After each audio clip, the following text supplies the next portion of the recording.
Today we're going to take a look at an endgame that was played on chess.com between two players rated just below 1400 rating. So the first thing is to assess this position. So we got 1, 2, 3, 4, 5, 6 pawns versus 1, 2, 3.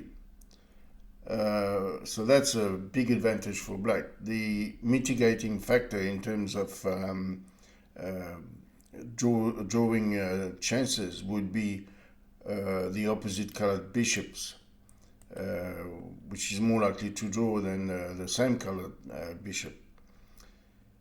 But here the advantage of black is too overwhelming. He's got 2 to 1, 2 versus 1 here, and he's got 2 versus 1 here, which means that he's going to have one of these pieces preventing the push on the king side, and another one of his pieces looking after the queen side here, somewhere patrolling here, which leaves the bishop on dark squares here looking after this pawn, and the king being able to go there and fight for supremacy on that side. So king versus the bishop, attacking the pawn, combination pushing the pawns, that should win. But really, 2 versus 1 in this position is actually an illusion. In the game, a5 was played in order to try to convert the 2 versus 1. But the 2 versus 1 is an illusion, because if you look at the position closely, you can spot this, c5. And suddenly, it's 3 versus 1. Because if d takes c6, then the king takes, and the king is in the square to stop the promotion of the pawn. So after a5, which is not a bad move and still winning, the game went g3, f takes, and now b4. Now b4 is slightly careless. Apart from the fact that you still can play c5 in this position, putting the pawn on black and therefore allowing these squares to the bishop makes defending a little bit easier than if the pawn wasn't. So why push it? In this position instead of b4, c5 is the best move, but king here can be played as well. The idea is when the bishop goes there to pick up the b5 pawn, you take here, and you've got these 2 passed pawns now, which is quite overwhelming. So after b4, bishop d7, king e5, bishop c6, and of course the bishop now is still defending here, but he's doing a much better job to keep an eye on on this square. King d4. Now here you probably could get away with a4, and if king takes, d takes, and then you've got this 3 connected pawn versus 1, it just totally wins. So after king takes, on king to d4, king up, king c3, so really it's starting to advance. The threat here is push, takes, and the king is going to score this pawn to queen. Bishop a4, forced, king here, bishop b3, achieving the blockade, but now, unfortunately, black has got a4, which clearly wins. In this position, everything wins, so just a matter of style. Bishop c4, prolonging the fight a little bit, b3, and here a takes b3. Now here, after b3, the king could even potentially come back here. So the sequence of move would be bishop c4 and then b3, but instead you can have king c3. This is more potent, as it really asks the question to the bishop, where do you want to go?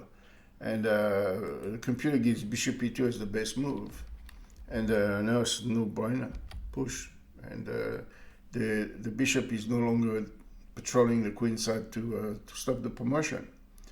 So anyway, b3 still wins. A takes b3, a takes b3, and now here there was an opportunity which is very clear, a3. And what does he do? a3, b4, push, then mop up the pawn, and we end up in a similar situation as in the game. So a takes b3, king f5, just wasting a move. See, the king is tied up to the defense of this pawn, unless he wants to make a dash for this side. So now just king here, forcing the exchange of the bishop for the pawn, takes. And now, of course, white is sitting back. He's not going to stay here doing what? Waiting for the king to go all the way to f3 and escort the pawn, or it just doesn't make any sense. So he does the right thing and goes for some counterplay. Push. So that's now a queen. Takes. g3, going for the queen, but there's a much safer way of achieving this, which is playing king to c4. Now king to c4 is very simple. If you go here, you lose that pawn, and you can pick up this one, but it just doesn't help you. The other one runs, and you got no counterplay because you got no pawns left.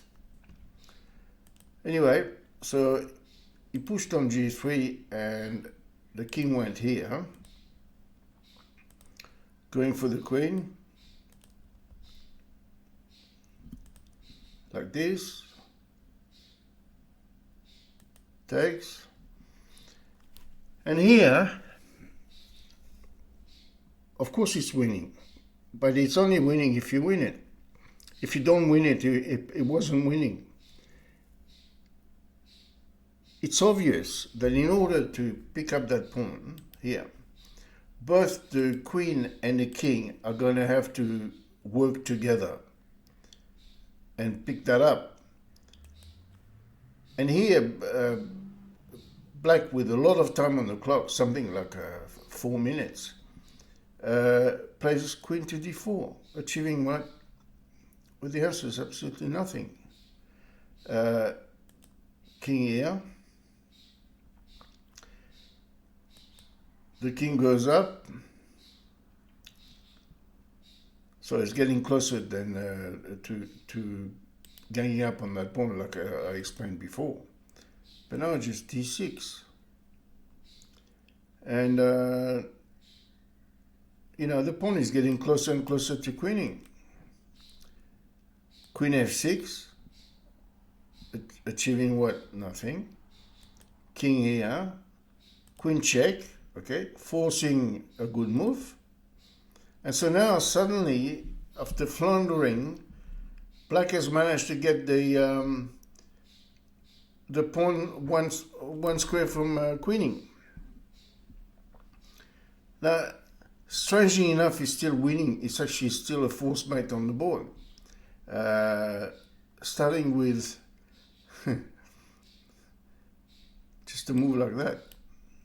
King c5, and then what do? You cannot queen because it's pinned. We can have a look because it's very instructive the way these things go down. So king c5, king here, then you go to b6, and the trick is if he queens, he gets checkmated here. But the problem is going to queen with check. But look what happened. That's a theoretical position of force mate. And there's nothing now. The computer recommend this, but you put, this is one of those classic positions where you allow the opponent to queen to no avail, and there's still a force mate here. Or the loss of the queen, which lead to a mate one or two moves further down the track. So after queen takes here, it's still winning. King c8. The way to play this now, I'm going to show a line, is, of course, you cannot allow to queen unless you're in the other theoretical position that we've seen just before. But you play queen here, you slow him down. So what is he going to do? Play king c7, all right, check. And now, if the king goes here, then you check, threatening to win the pawn. When he goes there to defend his pawn, you check here and you force the king behind his pawn, gaining you a move to go closer to here to pick up that pawn. And well, here it's just totally lost here. There's no hope. If king here, then you have queen e6 check, which forced the king back on d8, and then you have king here on c6, and game is over. We've achieved the position where king and queen gang up against the pawn. But the technique has to be played correctly. You cannot flounder and give away moves and allow the pawn to queen, except in that theoretical situation. So after queen f4, king c8, and he played queen e6, which is unexplainable.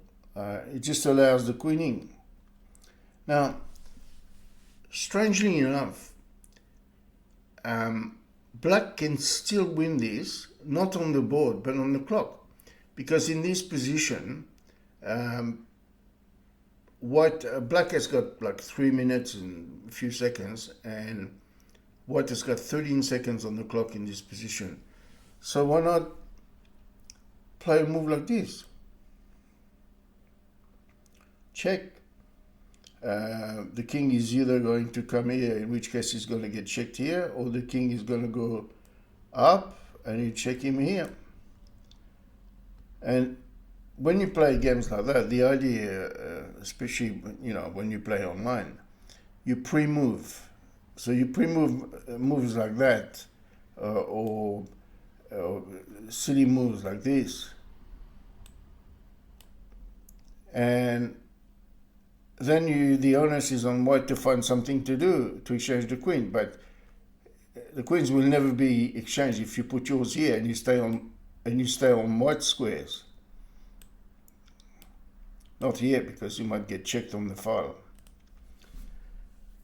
So this is unfortunately, so after check, queen took, which is a mistake given the situation on the clock. 13 seconds on the clock, black would have won, and now we have a theoretical draw. Well, how many opportunities do you need to miss?